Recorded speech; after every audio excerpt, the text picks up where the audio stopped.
विवेक चूडामणी.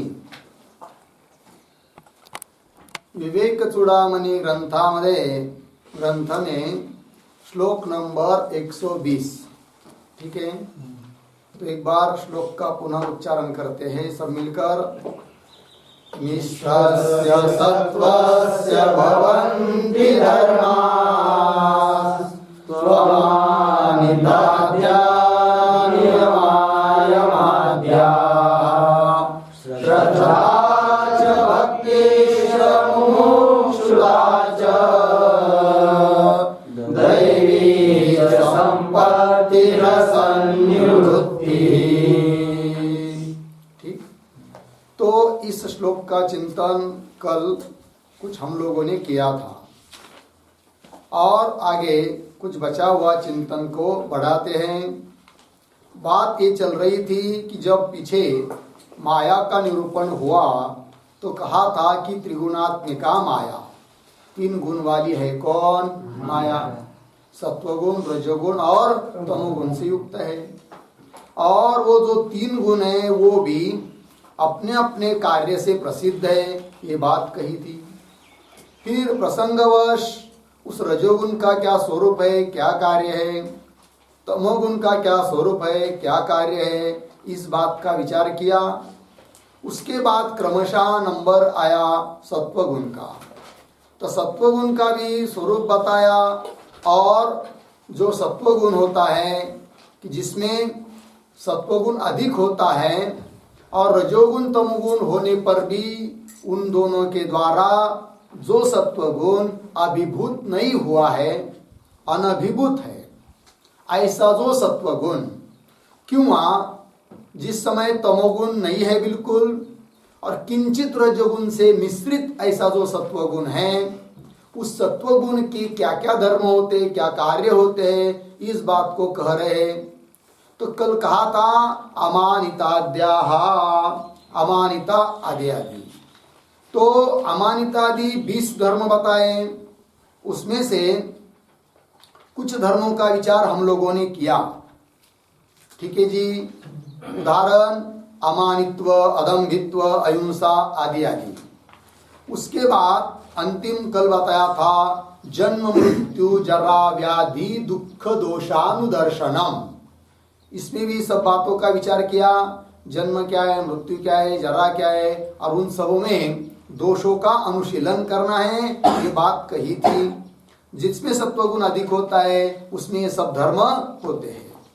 और आगे का धर्म बता रहे हैं असक्ति ही. क्या है जी? असक्ति ही.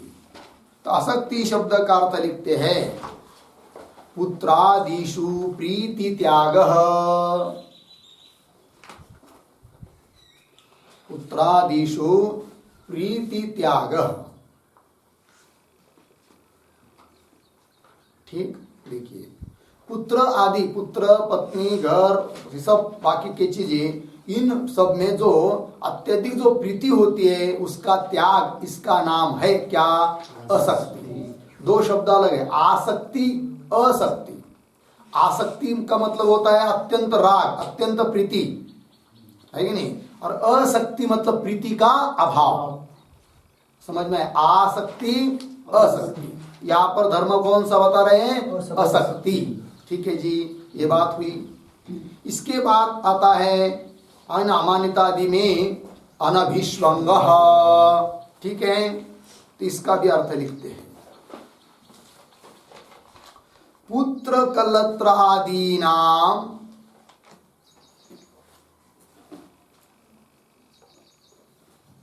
पुत्र कलत्रादि नाम सुखे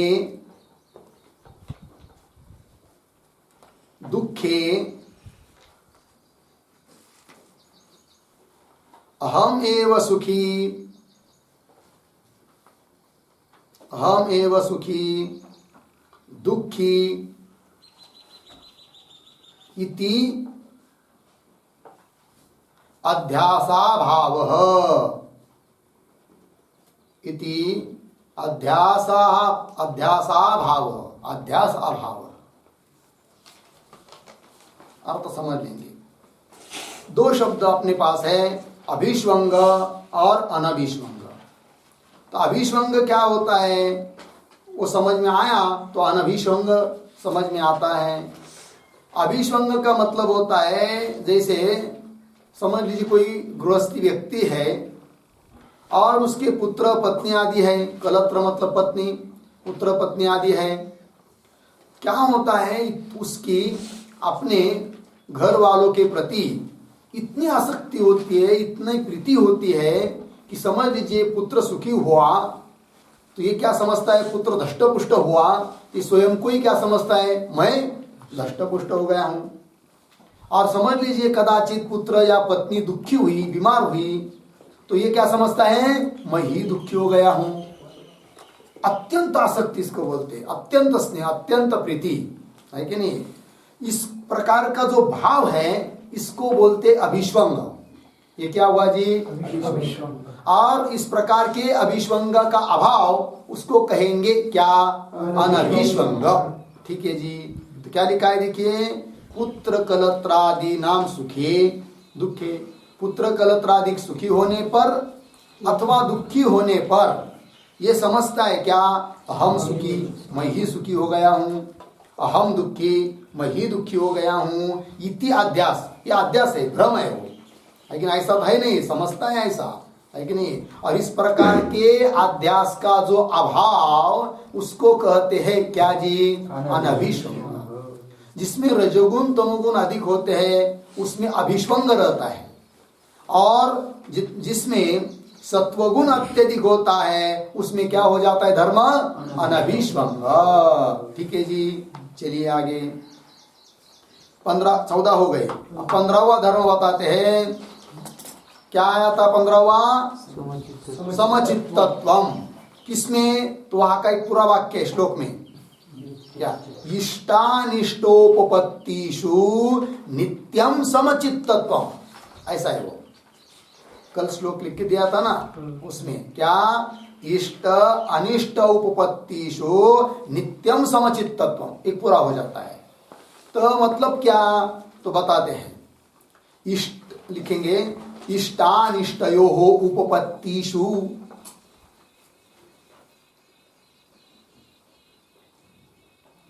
इष्टानिष्टयोः उपपत्तिषु बराबर प्राप्तिषु, प्राप्तिषु अर्धविराम, नित्यम बराबर सर्वदा,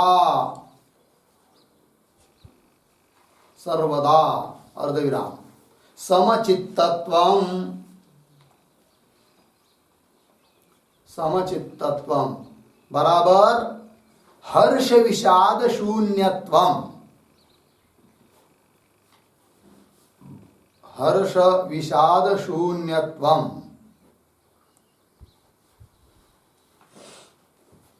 ठीक है, देखिए भाई अर्थ। तो इष्ट अनिष्टयो उपपत्तिषु, उपपत्तिषु का अर्थ कर दिया प्राप्तिषु, मतलब इष्ट प्राप्त होने पर कि वह अनिष्ट प्राप्त होने पर नित्यम सर्वदा हमेशा समचित्तत्व अर्थात हर्ष विषाद शून्यत्व। क्या होता है, प्रायः लोगों में कोई इष्ट वस्तु मतलब अनुकूल वस्तु, अनुकूल व्यक्ति प्राप्त हो गई तो आदमी बहुत ज्यादा क्या हो जाता है, हर्षित हो जाता है, आनंदित हो जाता है, खुशी मनाता है। और समझ लीजिए दुर्भाग्यवश कोई अनिष्ट वस्तु की या अनिष्ट व्यक्ति की प्राप्ति हो गई, अनिष्ट प्रसंग प्राप्त हो गया तो आदमी क्या होता है जी, खिन्न होता है, विषाद करता है, दुखी होता है कि नहीं। तो चित्त में विकार उत्पन्न हुआ कि नहीं, कभी हर्ष कभी विषाद। किंतु जिसमें सत्वगुण अत्यधिक होता है उसमें उसको कदाचित इष्ट वस्तु की प्राप्ति हो जाती है तो भी वो बहुत ज्यादा हर्ष व्यक्त नहीं करता है, न मानता है। और समझ लीजिए दुर्भाग्यवश कोई अनिष्ट वस्तु, अनिष्ट व्यक्ति, अनिष्ट प्रसंग, प्रतिकूल प्रसंग प्राप्त हो जाता है तो खेद भी करता नहीं है, अर्थात चित्त में कोई विकार उत्पन्न होता नहीं है। अर्थात हमेशा चित्त मन कैसा रहता है, सम रहता है। इसी को कह दिया इष्टनिष्टोयोः उपपत्तिषु नित्यम समचित्तत्वम, हमेशा समान रहना। ये बात हो गई।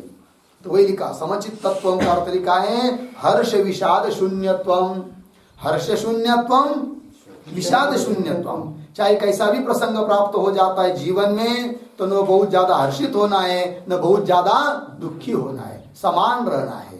क्योंकि ये शरीर है, शरीर के धर्म है और एक काल की परिस्थिति है, आती रहती है जाती रहती है, कोई भी चीज स्थिर रहती नहीं है।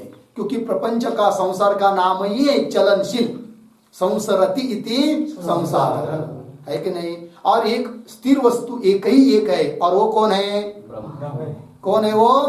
मैं, आत्मा, ब्रह्म है कि नहीं। वो कभी विचलित होता ही नहीं है, न उसको कोई सुख है न कोई दुख है। फिर जो धीर पुरुष है, जो आत्म तत्व को जानने वाला पुरुष है कि अहम ब्रह्मास्मि, वो कैसा भी प्रसंग जीवन में आ जाता है तो भी अपनी स्थिति से ढलता नहीं है। क्योंकि वो जानता है ये तो सब प्रपंच है, माया है, वारा है, वायु है, आता है जाता है, कोई भी स्थिर रहता नहीं। कितनी भी बड़ी बीमारी आ गई तो भी वो कायम रहने वाली नहीं है। तो बोलेंगे कैसे नहीं कायम रहने वाली है? कोई कोई बीमारी ऐसी आ जाती है कि वो छूटती ही नहीं है। डॉक्टर भी कहते भाई हमारे बस की बात नहीं है। तो हमेशा रह गई। क्या हमेशा रह गई? नहीं रहती हमेशा। रहेगी तो कब तक रहेगी? ज्यादा से ज्यादा ये शरीर है तब तक ही रहेगी ना। ये शरीर छूटने के बाद तो रहेगी ही नहीं। और हम तो ये शरीर छूटने के बाद भी जो कि तू त्यों वैसे की वैसे ही है। इसलिए सब संसार कैसा है? आगमा पाह्य, आता है जाता है। इसलिए न खिन्न होना है न बहुत ज्यादा हर्षित होना है। अपने स्वरूप स्थिति में ही स्थित होने का प्रयास करना चाहिए। ठीक है जी, ये हुआ समचित्तत्वम। ठीक है, ये हुआ 15वां। आगे 16 नंबर का नियम धर्म बताया था अमानितादियों में से क्या? भक्ति अविचारिणी। वहां पर भी आप श्लोक में जाकर देखेंगे तो पूरा पद बन जाता है मयि अनन्य योगेन अविचारिणी भक्ति। ये पूरा एक धर्म हो जाता है। ठीक है ना। भगवान कहते मयि, मेरे में, अनन्य योग से जो अविचारी भक्ति है, ये है धर्म। ठीक है जी, इसका विचार करते हम लोग। देखिए तो लिखते थोड़ा अनन्य योगेन,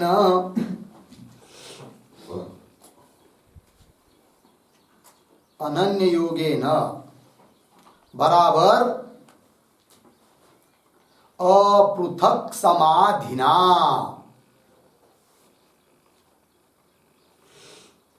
अपृथक समाधिना अहम एव भगवान वासुदेव,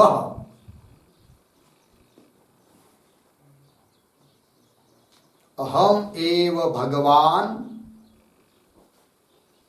वासुदेव इति निश्चयेन, इति निश्चयेन अतएव,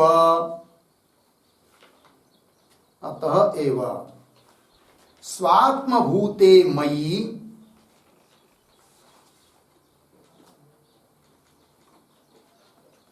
स्वात्मभूते मयि अव्यभिचारिणी,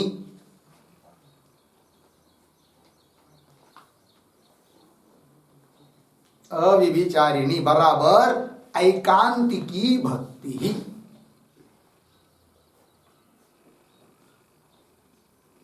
ऐकांतिकी भक्ति। ठीक, चलिए अर्थ को देखते हैं।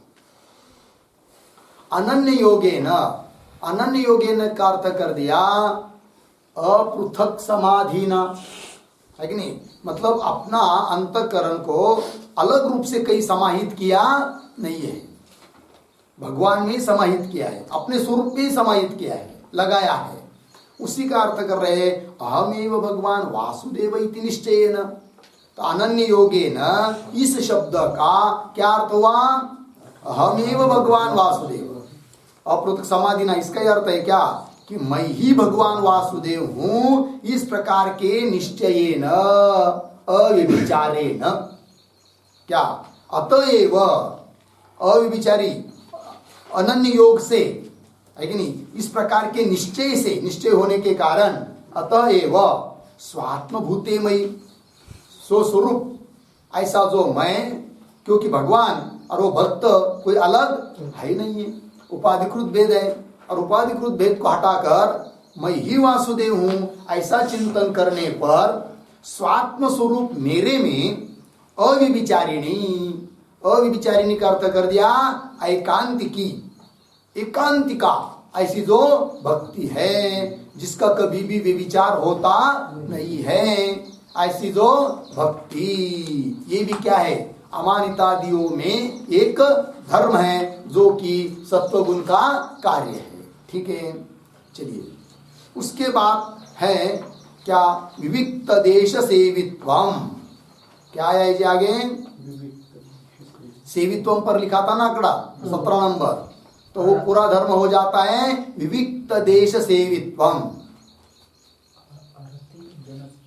वो आगे वाला है। तो विविक्त देश सेवित्व क्या है जी, तो लिखते हैं विविक्त बराबर, विविक्त बराबर शुद्ध, शुद्ध चित्त प्रसादक,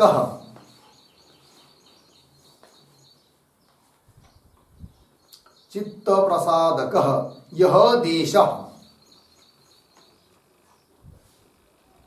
यह देश तत्सेवित्वम, तत्सेवित्वम। ठीक, चलिए भाई, विविक्त कहते शुद्ध, शुद्ध मतलब कैसा, ऐसा देश कि जहां पर जाने से चित्त प्रसन्न हो जाता है, उसको बोलते शुद्ध देश। चित्त प्रसादक यह देश, चित्त को प्रसन्न कराने वाला देश, जगह है कि नहीं, होते कि नहीं, कहीं कहीं पर जाएंगे, कहीं नदी के किनारे, समझो गोदावरी के किनारे से कहीं गए, या गंगा जी के किनारे, नर्मदा जी के किनारे, बहुत जगह ऐसे आपको स्थान मिलेंगे जहां पर जाने पर क्या होता है, शांति लगती है, प्रसन्न होता है चित्त। ऐसे कई पहाड़ों भी होते हैं, हिमालय आदि, है कि नहीं, तो ऐसा देश तत्सेवित्व, वहां रहने का मन करना, वहां रहने का जाना, रहने का स्वभाव वाला, है कि नहीं, ये धर्म भी आ जाता है। जब सत्वगुण अधिक होता है तब लोगों में रहने का मन नहीं करता है, ऐसा लगता है एकांत में निवांत में रहे। ठीक है ना जी, इसको कहते हैं क्या, विविक्त देश सेवित्वम। आगे, आगे का धर्म क्या है जी, अरति ही जन संसदी, तो जन संसदी अरति एक धर्म हो गया 18 नंबर का। तो जन संसदी अरति मतलब क्या, तो लिखते हैं जनानाम,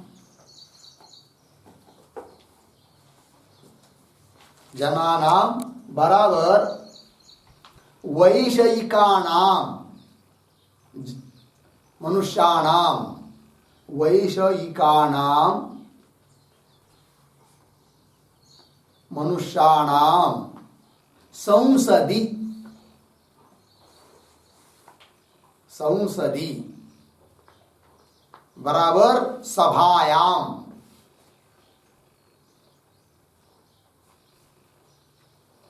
रति अभाव,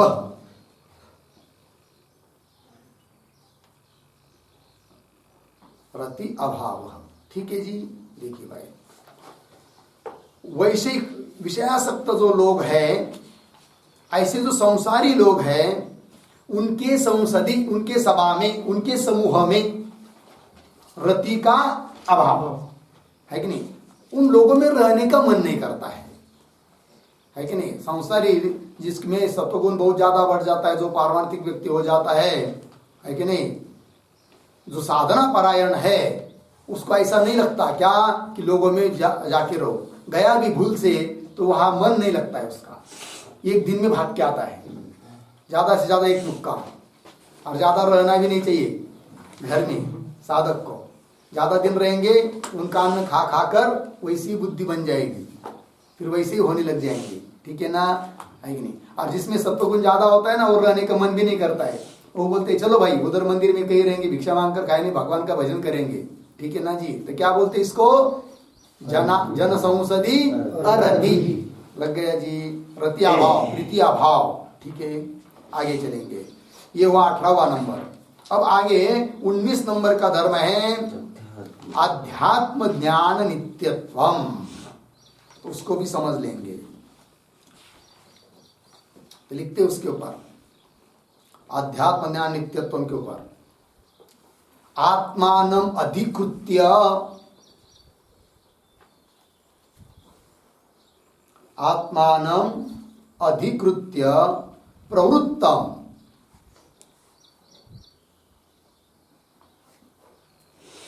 प्रवृत्तम आत्मानात्म विवेक ज्ञानम, आत्मानात्म विवेक ज्ञानम अध्यात्म ज्ञानम, अध्यात्म ज्ञानम तस्मिन् तस्मिन् नित्यत्वम, नित्यत्वम बराबर तत्र एव निष्ठा, तत्र एव निष्ठा पूर्ण विराम।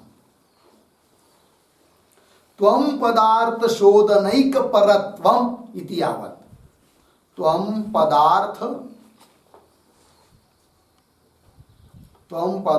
शोधनैक परत्वम,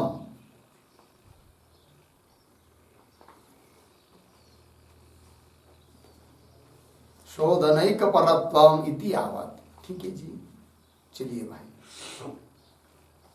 क्या करें, अर्थ आत्मानम अधिकृत्य, आत्मा के निमित्त से जो प्रवृत्त होता है कि नहीं, उसको कहते हैं क्या, अध्यात्म ज्ञान नित्यत्वम, आत्मानम अधिकृत्य प्रवृत्तम, कौन, आत्मानात्म विवेक ज्ञानम, अर्थात आत्मा क्या है, अनात्मा क्या है, इस प्रकार का जो विवेक ज्ञान आत्मा के निमित्त से प्रवृत्त हुआ है कि नहीं, आत्मा को जानने के लिए आत्मा क्या है, अनात्मा क्या है, इस प्रकार का विचार कर रहे जो विवेक ज्ञान, इस प्रकार का जो विवेक ज्ञान है उसी को कहते यहाँ पर क्या, अध्यात्म ज्ञानम, ठीक है जी।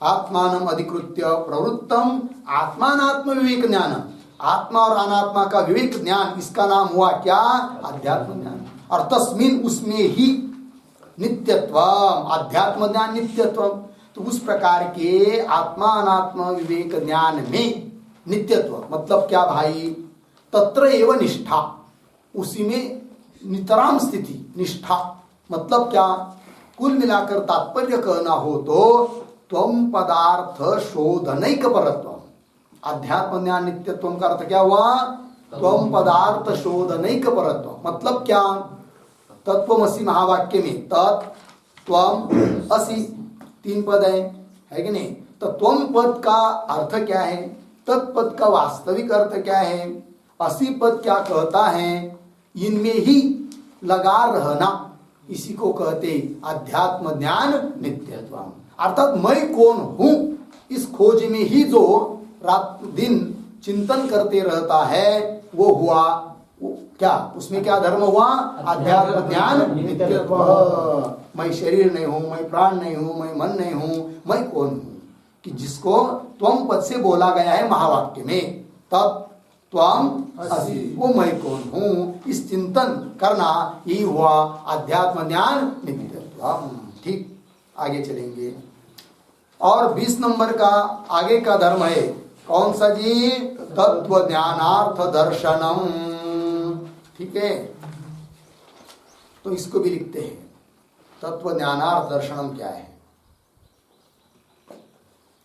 वाक्यार्थ ज्ञान रूपस्य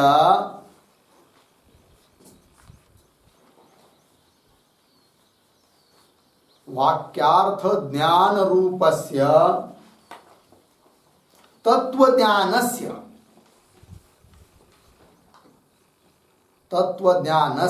यह अर्थः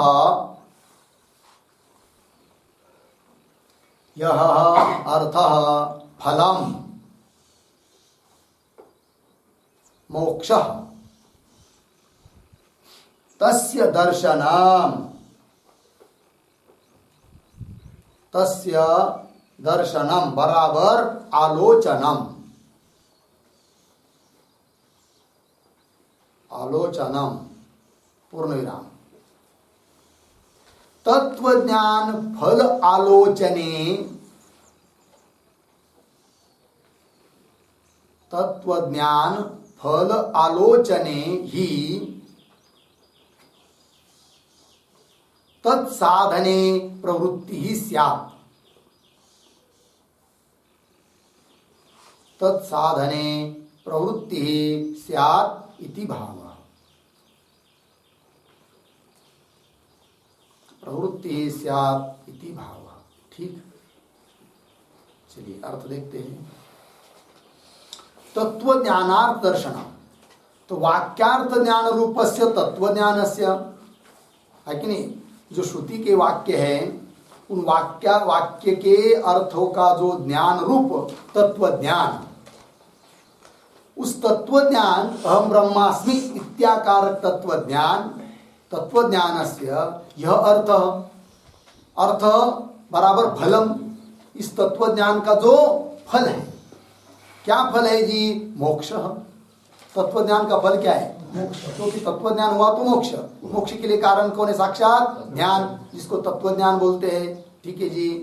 तो उस तत्व ज्ञान का जो अर्थ है अर्थात फल मोक्ष, तस्य दर्शनम, उस मोक्ष का दर्शन, दर्शन मतलब आलोचन, आलोचन मतलब चिंतन, उस मोक्ष का चिंतन करना।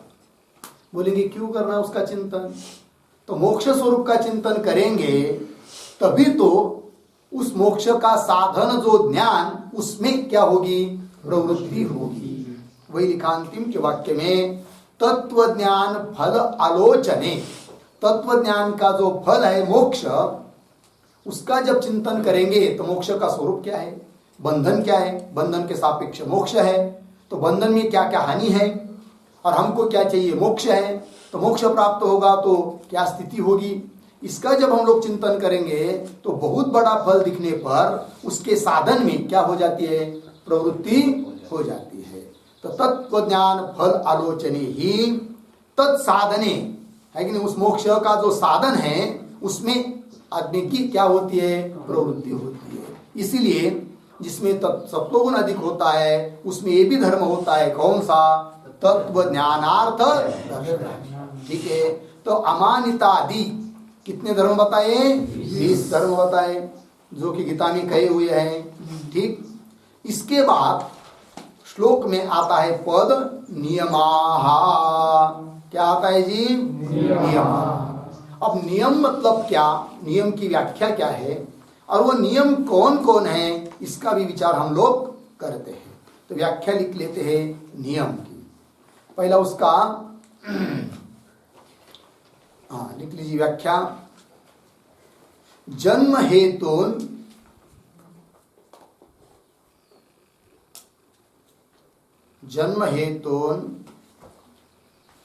काम्य धर्मात् निवर्त्य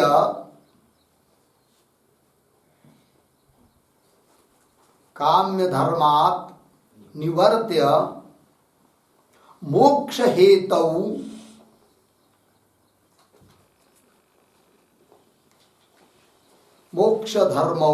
हेतौ निष्कामे धर्मे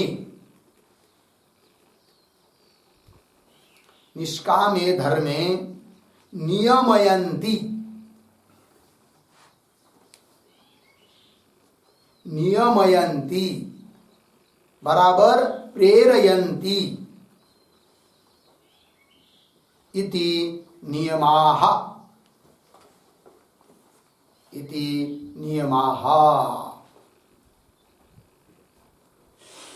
ठीक है जी। देखिए भाई, नियम किसको कहते हैं? तो जन्म हेतु काम्य धर्मात् निवर्त्य, जन्म मृत्यु रूप जो संसार है उसके लिए कारण है कौन, काम्य धर्म, कामना पूर्वक अनुष्ठान किए जाने वाले धर्म, है कि नहीं, अपने अपने वर्ण आश्रम, है कि नहीं, देश काल परिस्थिति के अनुसार शास्त्र के द्वारा विहित जो धर्म है, वे धर्म, उन धर्मों का अनुष्ठान यदि किसी कामना को लेकर करते हैं तो वो सब धर्म क्या हो जाते हैं, जन्म मृत्यु के लिए कारण बन जाते हैं। और फिर नियम उसको कहते हैं कि ऐसे धर्म से हटाकर उस व्यक्ति को अलग करके क्या, तो जन्म हेतु काम्य धर्मात् निवर्त्य, अलग करके मोक्ष हेतु निष्काम्य धर्म। तो दो प्रकार के धर्म हुए, काम्य धर्म, निष्काम धर्म।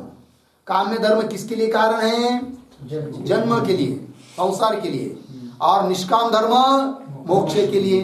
तो मोक्ष हेतु निष्काम्य धर्मे, मोक्ष के लिए कारण जो निष्काम धर्म, उन धर्मों में नियमयन्ति प्रेरयन्ति इति नियमः, उन धर्मों में जो लगाते हैं उसको कहते हैं क्या, नियम।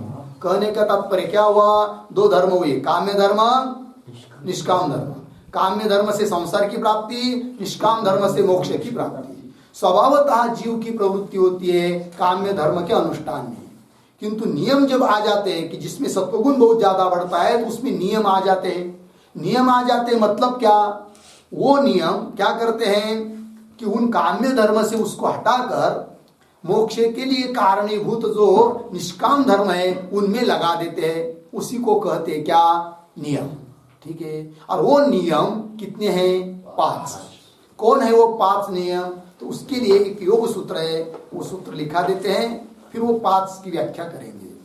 तो सूत्र है शौच संतोष,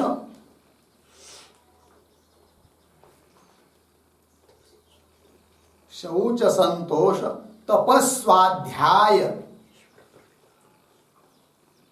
तपस्वाध्याय, ईश्वर प्रणिधानानि नियमाः, ईश्वर प्रणिधानानि नियमाः। योग सूत्र दूसरा पाद 32 नंबर का सूत्र है। हाँ, प्रणिधानानि नियमाः, योग सूत्र 2.32। तो देखिए शौच, उसके ऊपर लिखेंगे 1 नंबर, संतोष 2, उसके ऊपर 2 का आंकड़ा, तपः 3, स्वाध्याय 4 और ईश्वर प्रणिधान 5। ये 5 नियम है भाई। ठीक है, अब शौच के बारे में तो बता दिया है, अमानितादि में आया है, वो वही शौच यहां पर लेना है। दूसरा नियम है संतोष, तो उसका अर्थ लिखते हैं संतोष। शौच के बारे में वही लेना है पीछे वाला। संतोष बराबर यथा लाभ परितुष्टि ही,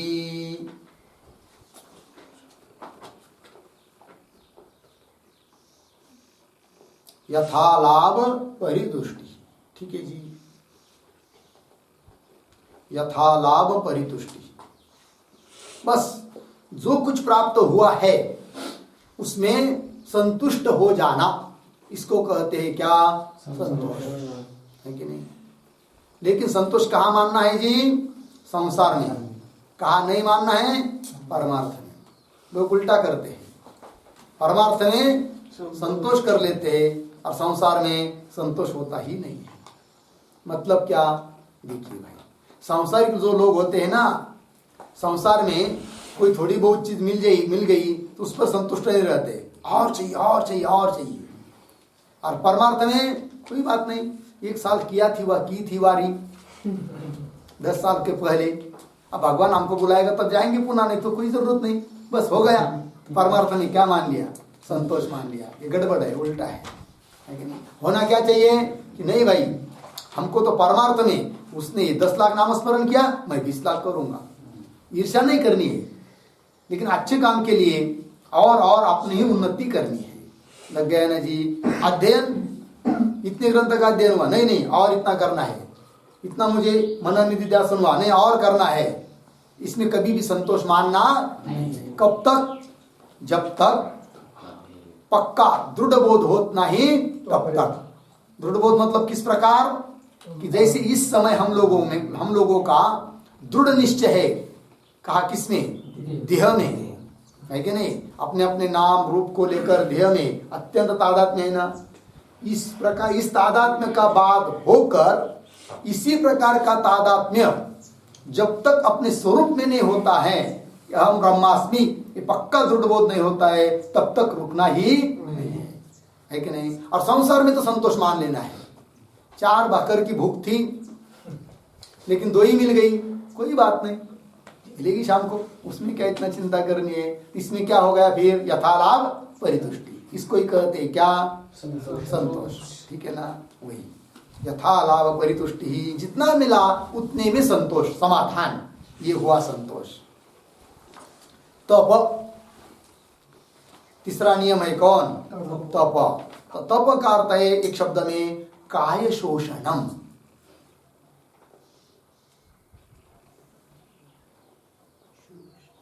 काय शोषणम, काय कहते हैं शरीर को, शरीर को सुखाना, यही क्या है जी?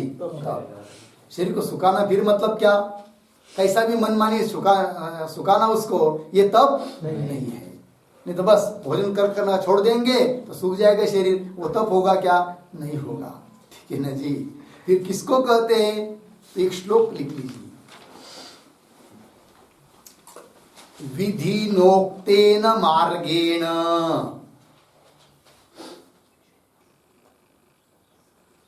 विधिनोक्तेन मार्गेण कृच्छ चांद्रायणादिभिः, कृच्छ चांद्रायणादिभिः, पूर्णविराम, कृच्छ चांद्रायणादिभिः। आगे उत्तरार्ध, शरीर शोषणं प्राहुः,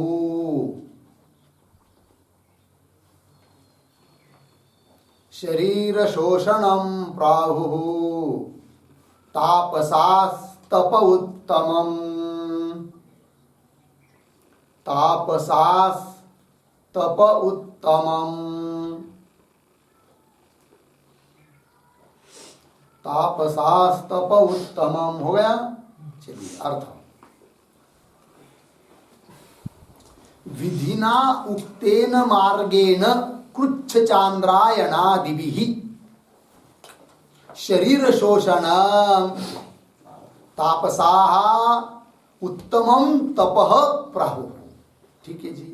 अर्थ देखिए, विधिना उक्तेन मार्गेण, विधि मतलब शास्त्र, वेद या शास्त्र, शास्त्र के द्वारा कहा हुआ जो मार्ग है, उदाहरण कृच्छ चांद्रायण व्रत है, कृच्छ व्रत, चांद्रायण व्रत है कि नहीं? ऐसे बहुत सारे व्रत ले सकते हैं, ठीक है ना जी?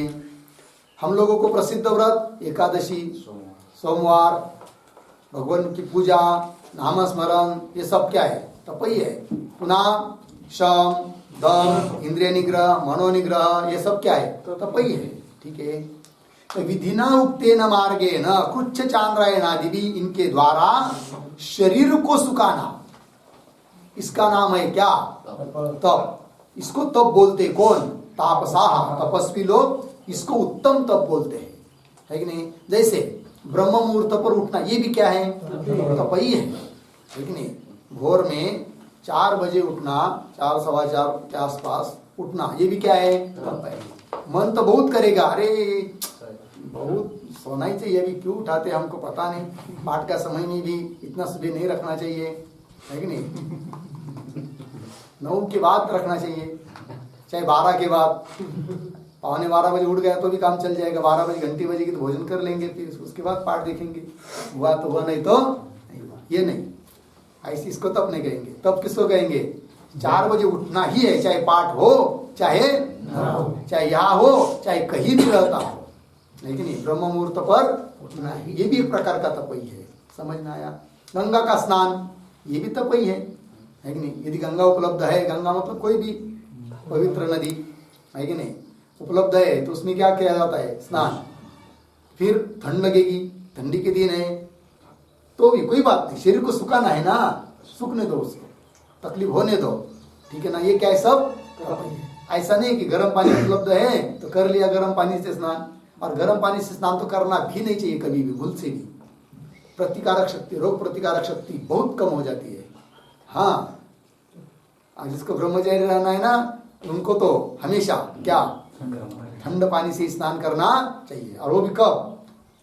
4 मतलब 5 बजे के पहले स्नान हो जाना चाहिए। हो गया जी। ये नहीं कि कभी 12 बजे, 10 बजे, 9 बजे, 8 बजे, कभी 4 दिन के बाद, ऐसा नहीं।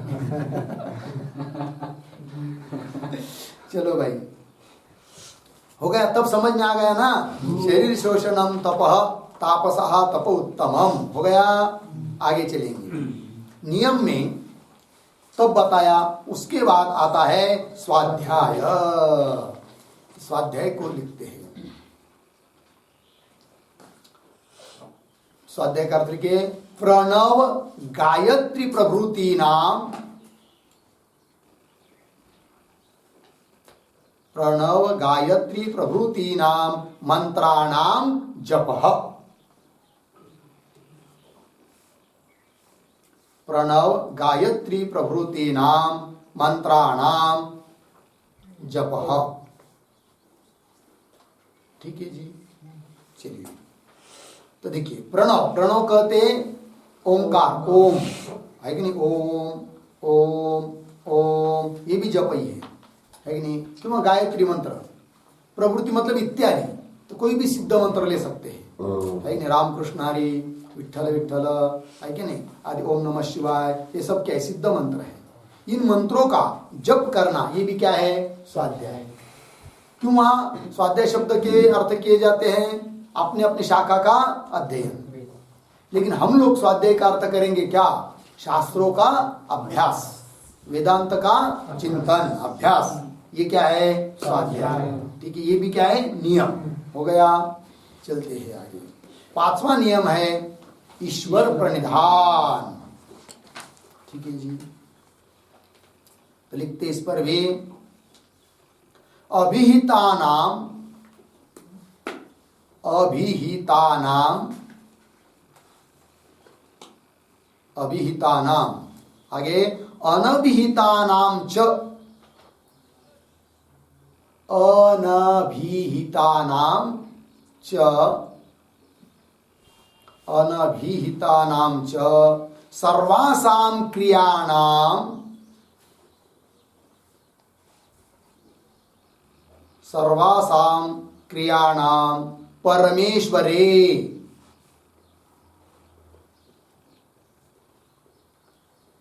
परमेश्वरे फलानपेक्षतया, फल अनपेक्षतया,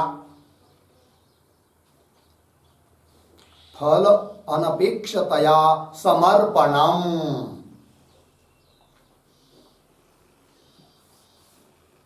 समर्पणम हो गया। ये हो गया ईश्वर प्रणिधान। समझ लेते अर्थ।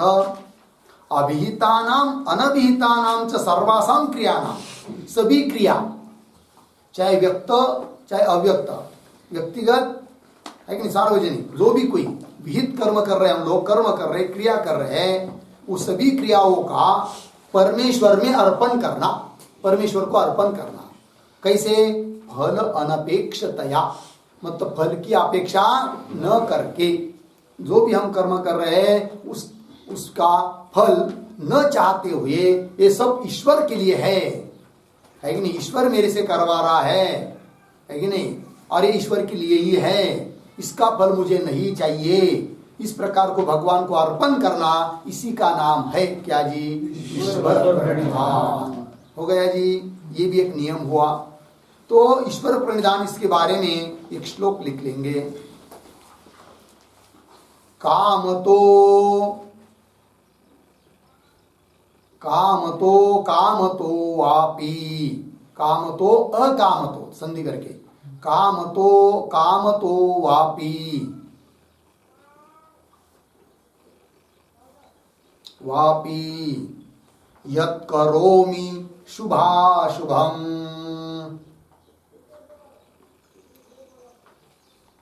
यत् करोमि शुभाशुभम्, पूर्ण विराम, तत्सर्वं त्वयि विन्यस्य, तत्सर्वं त्वयि विन्यस्य त्वत्प्रयुक्तः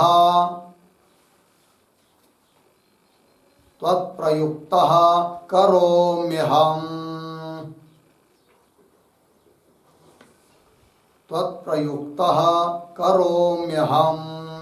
ठीक।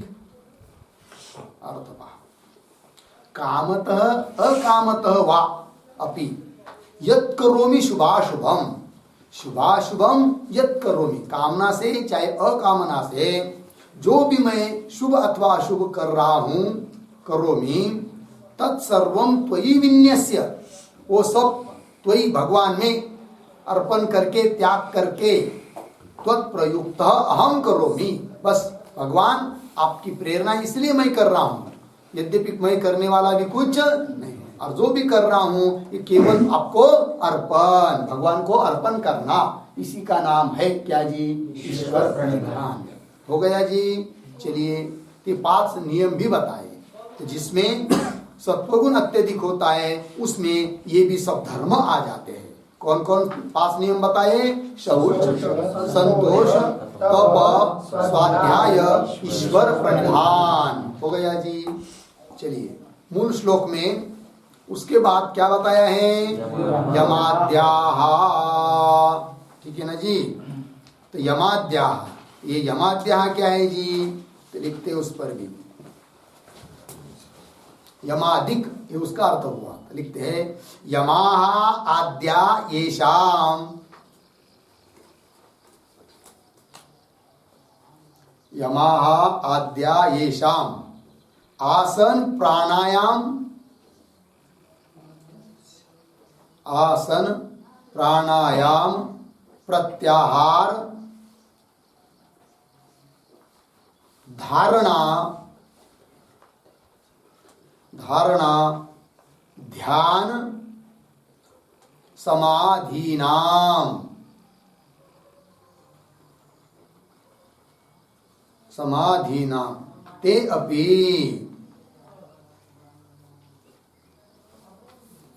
ते अपि समाध्यन्तानि, समाधि अंतानि, समाधि अंतानि योगांगानि,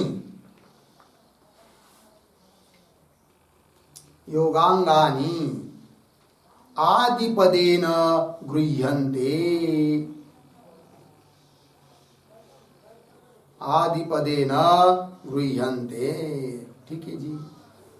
चलिए भाई, अर्थ यमाद्याः है कि नहीं, मतलब यमाः आद्याः येषाम्, यम है आदि में, आरंभ में जिनके, ऐसे वो सब लेना। तो कौन कौन है वो उदाहरण? तो यम तो हुई पहले, उसके बाद आसन, प्राणायाम, प्रत्याहार, धारणा, ध्यान, समाधि, ये सब लेना है कि नहीं। समाधि तक योग के जितने भी अंग है वो सब आदि पद से लेने हैं। यमाद्याः, ये सब सत्वगुण के धर्म है। ठीक है जी। तो यम भी कितने हैं जी? 5। जैसे 5 नियम बताए वैसे 5 यम भी है। तो कौन कौन है उसके लिए भी एक सूत्र लिख देते हैं, योग सूत्र। अहिंसा सत्यास्तेय, अहिंसा सत्यास्तेय ब्रह्मचर्या परिग्रहाः, ब्रह्मचर्या परिग्रहाः यमाः, यमाः।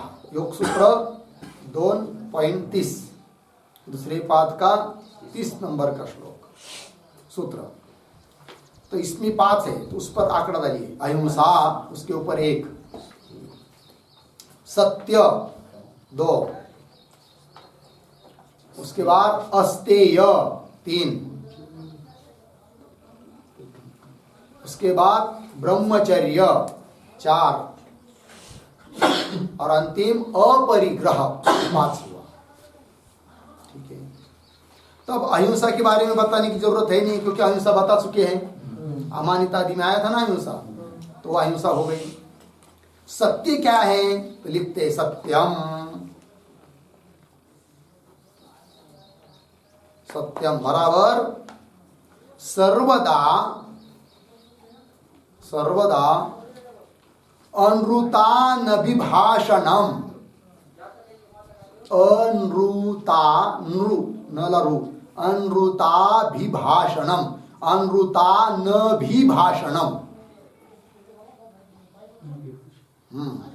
तो उसका विग्रह हो जाएगा अनृत अनभिभाषणम।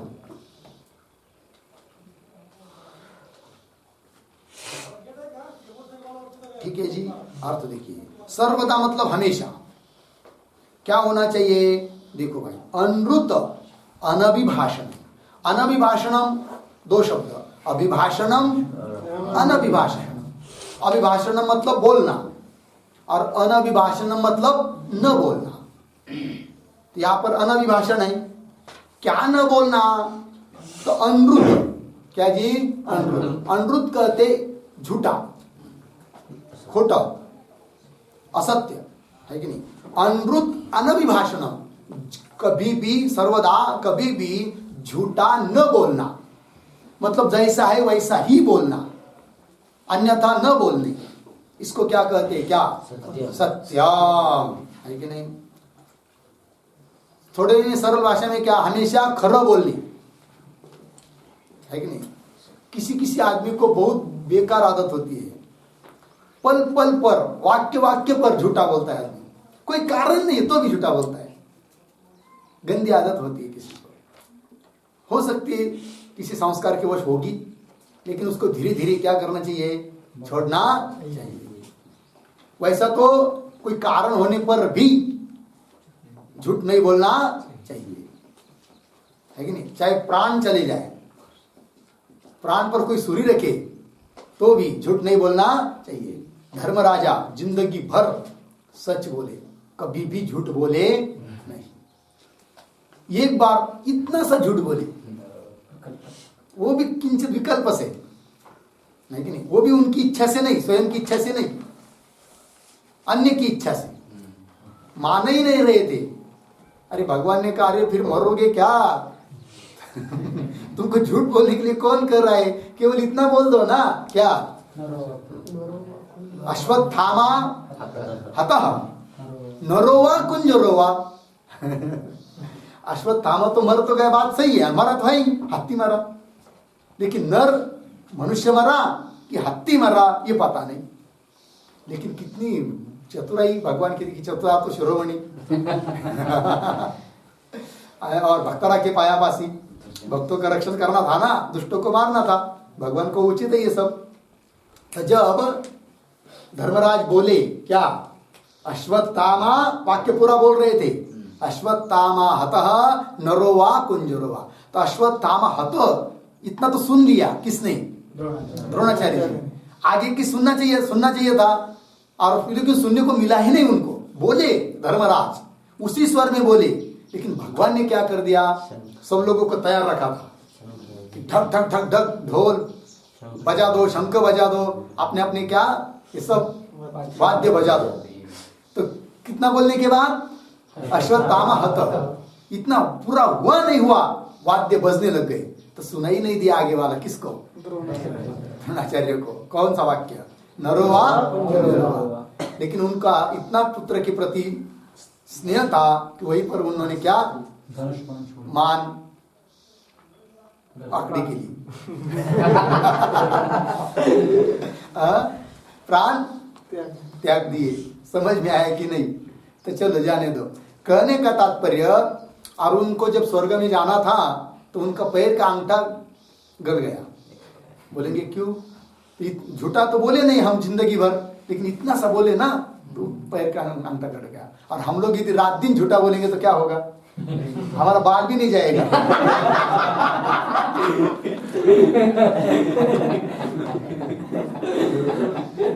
जाएगा कैसे? और छोटे छोटे बच्चों को भी बचपन से ही ये संस्कार सबसे पहले देनी चाहिए कि भाई बच्चा झूठा मत बोलना, चाहे कुछ भी हो जाए। उनको सिखाना भी नहीं, अरे कभी नहीं बोलना। बाहर से कोई आ गया और पूछ लिया, मालक आहे का घरात? सांग नहीं म्हणून जा रहा, उनको आदत लग जाएगी। और फोन तो बहुत बड़ा साधन बन गया झूठ बोलने का।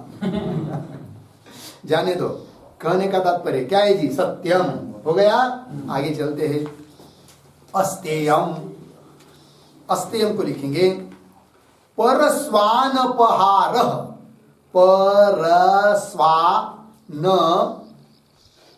पहार, मिले सब शब्द। परस्वानपहार, परस्व अनपहार, ऐसा उसका ये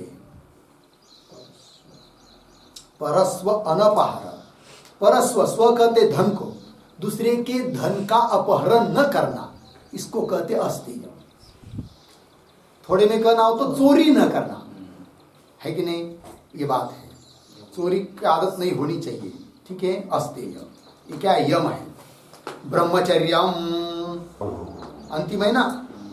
नहीं, अपरिग्रह बाकी है। तो ब्रह्मचर्यम लिखेंगे, इस पर बहुत काम की चीज है। नंबर 1, अष्टविध मैथुन त्याग।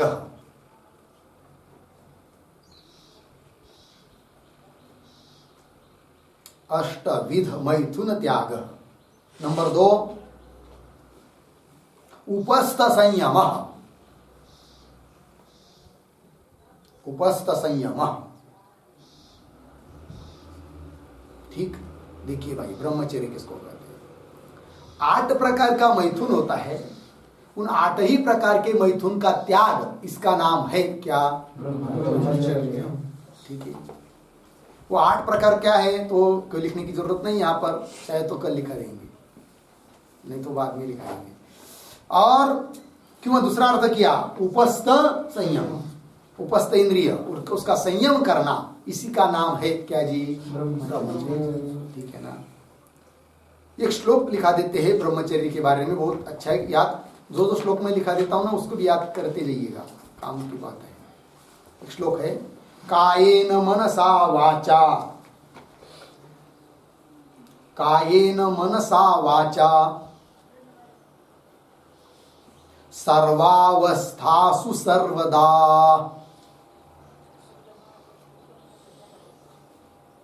सर्वावस्थासु सर्वदा, पूर्ण विराम। आगे, सर्वत्र मैथुन त्यागम,